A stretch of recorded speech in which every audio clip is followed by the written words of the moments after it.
A rivalry that goes back quite some time, and in recent seasons, United have largely come out on top. In the latest instalment, we saw a 1-1 draw at Ellen Road, and it was all a little bit meh. The game was devoid of any real quality from both teams throughout. United's starting lineup was uninspiring at best. Whether obviously it was justified by those injuries, we could argue that point, but it just left United with such little attacking options, and the point now does do very little to quell the noise that's going on around United right now. But more about the Amorim and Ineos fractured relationship later on, so make sure you stay in tune for that. First off though, I'm going to break down exactly what happened for United at Ellen Road. As always guys, drop a like if you enjoy, subscribe if you're new around here, and let's get into it. Okay, let's go. So United set out with a clear plan, and that was to use that sort of hybrid system where when we were defending deep, you would see largely the 3-4-3, or it could obviously go a little bit more into that 5-4-1 as United are defending their own box. But then when United were able to press Leeds into their own half, they would go into that 4-4-2 shape. Then you had Dogu forming the front two with Seshko, Dalot pushing up the right-hand side, and Yoro coming out to these sort of right-back areas. Nothing I've said that we haven't seen before. We've seen this largely in that Bournemouth game. We've seen it in recent games at Old Trafford, and we've seen it throughout the season as well when Ahmad has been there, pushing up on that right-hand side, forming that 4-4-2 when United are trying to press a little bit higher. And the tactics were to be aggressive without the ball, try and win the ball high up the pitch, and then when we had the ball then, we were largely relying on those long balls again, trying to fight for the second balls in order to progress, and then we would use Cunha as that roaming sort of player and try and get him in the most dangerous areas. Largely for United in attack, we were relying a lot on the set pieces. It weren't up until Xerxes really did come on in that second half that United really had anything from open play. But that was the problem with obviously that starting lineup. But then you're looking at United and the pass map from it, you can see that sort of hybrid shape as Dalot is pushed up a little bit more on that right-hand side, how high up Dogu was positioned in this game. Dogu, largely, it didn't really work for him. It weren't until, obviously, as I've said, Xerxes came on that it did really change things. But this is what United were trying to do. Trying to force Leeds into the mistakes, into their own half, and largely United did it quite well. We were pressing them and we did it to good effect. You can see here with Dogu pushing up to form that front two with Seshko, Ugarte, and it was Casemiro on times as well, being very aggressive in the centre midfield positions as well to close that space down as you're trying to force Leeds into mistakes in their own half. Leeds do play the bounce pass in this instance. They get round that pressure of Dogu initially, but then Dogu does very well to recover. He still puts pressure on Struijk when he's got the ball. As the ball comes out to Leeds' left-hand side, Dalot is right onto him. So it's another instance, as I've said, of that very aggressive positioning from a number of these United players. So you're forcing Leeds back, and then you can see the number of players United have really man-to-man. You're forcing Leeds to kick it long, and then United can try and win the ball in these sort of areas. And this was largely the plan, and United did it quite well. United with the ball, Leeds didn't have to do an awful lot in order to force us to kick it long. Again, we've seen this throughout the last few months now. United don't take any risks in trying to play out, and it does lead to a lack of control in games. You can see here as the ball goes back to Lamens, he's got options to pass it to. United could try and play out from the back, but instead we take zero risks and we kick it long. And this happened throughout the game, this time in the 75th minute of it. You got Dalot passing it back to Lamens, and again we take zero risks and we end up kicking it long. And it's these sort of things that do create that sort of 50-50 game for United. We've spoken about it so much. There's only so many of those second balls you can win. Yes, we can obviously blame injuries and say that's why we can't play out from the back in this game. But even when we had everyone fit and available, we still wasn't doing it then. So that's why I'm not buying that excuse. But I've mentioned Xerxes, and when he came on, it was almost immediate the impact that he had. We were playing Dogu in the 10, and he didn't really have any sort of link-up play, and it was never going to be ideal. So Xerxes coming on did make the difference in this one. It was nothing massive, but it was needed. And it showed what Xerxes can do when he's not just asked to battle centre-backs for long balls like he was up against Newcastle. And this was the immediate impact that Xerxes did have in this game. The ball gets played into Casemiro. Nice little flick from him in order to find Seshko.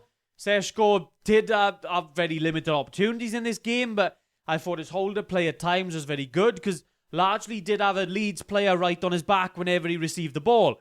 But in this instance, he was able to find Xerxes, and Xerxes then could get his head up as Cunha could make that run in behind.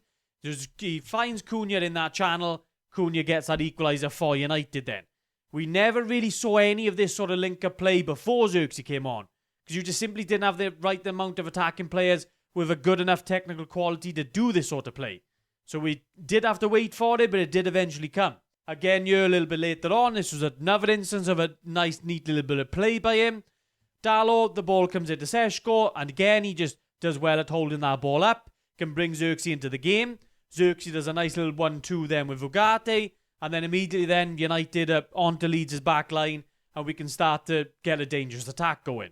Again, as I've said, from open play, United didn't really have anything going until Xerxes came on the pitch. For much of that game, the press, the build-up, the chance creation, it was exactly the same as what we were doing when everyone was fit and available.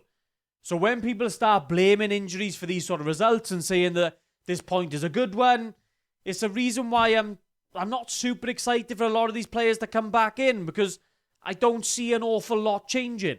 Amorim has done the same thing even when everyone was fit and available, and the results didn't really change. And it's the same as it's always been for me. Better personnel can help Amorim, but it's only going to be up to a point.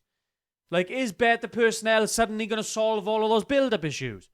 Is better personnel suddenly going to solve all of the chance creation issues the United have had? Even though we've got the likes of Mbeumo, Ahmad, Fernandez when they're fit and available. Like, if they can't create chances in the system, then what players are you going to put in there that can? And this is always going to be my issue that we've had under Amorim. We've played exactly the same way, but then we're just in these sort of 50-50 games, but I think largely it's the tactics that's causing these 50-50 games. And that's exactly what we had up against 16th place Leeds. It was one team that's supposedly fighting for Europe and the other supposedly trying to stay in the Premier League. But you can't really tell which one's which. And now on to all the ruckus after the game and Amorim's comments after it. And it was strange to begin with, given the fact that we all know that Amorim was appointed as a head coach. So now all of a sudden he's talking about being the manager and hinting at the fact that he would like a bit more control over the sort of everyday dealings at the club and the transfers and those sort of things. Obviously what Ten Hag had and what we didn't want the next manager to have. So Amorim knew exactly what he was signing up for. But this gets me on to the regime of Ineos then. And for me, they've seemingly got every football decision wrong so far. And they just seem woefully out of their depth. And then now we know that obviously there was Barada that pushed for Amorim to come in and Wilcox wasn't convinced. So now obviously are we seeing it play out where obviously Barada was making those promises to Amorim at the time. But now Wilcox, being that sporting director, isn't willing to carry those promises out. Obviously now we're seeing that friction where once we thought they had a really good pally relationship, but obviously that isn't quite the same anymore when Amorim is starting to call him out a little bit in these press conferences. And even the signings in the summer now, the lack of movement in January, it all indicates that Ineos just isn't really fully invested in the Amorim system. So I just don't really understand why we're stalling. Because if it's the case and we really don't really believe in what Amorim is doing, then why didn't we just put him out of his misery? Instead of just trying to force now a manager in Amorim to play a system that we know he doesn't want to do. Like, we know he's bedded to this 3-4-3 system. We knew that before he came in. It's not anything new. It's like United now complaining about the players going to AFCON. We knew they were going. Stop complaining about it. You should have planned better for it. And this is the sort of stuff I blame Ineos for. They are the ones that recruited this squad now. You knew the Mount was going to be injury prone. You knew those players were going to AFCON. You knew how little attacking options we were going to be left with. But you still just carried on into the season anyway. Like in the summer, you didn't invest and sign any wing backs, sign any players specifically suited to the Amorim system, indicating you weren't fully committed. And we're still getting those indications now. So why is Amorim still in charge?